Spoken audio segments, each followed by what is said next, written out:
Guys, kalau korang ni diberi pilihan diberi pilihan untuk memilih rumah mengikut keadaan situasi semasa korang lah.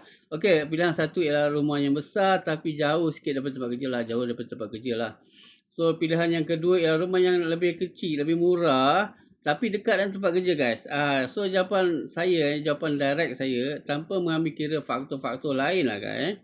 Okey, kalau korang dalam peringkat awal kehidupan korang, dalam fasa-fasa awal, korang baru berkeluarga dan keluarga korang sangat kecil lah. So, memadai korang membeli rumah yang kecil tapi dekat dengan tempat kerja guys. Sebab banyak keistimewaannya korang dapat saving lah.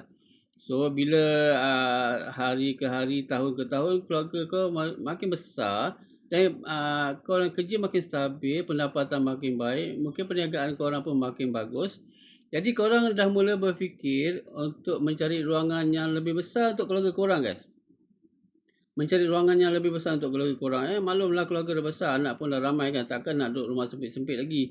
So nanti dia orang punya kehidupan terganggu guys. Macam nak study pun terganggu guys. So guys, bolehlah macam itulah nasihat saya lah guys. Okay, Assalamualaikum.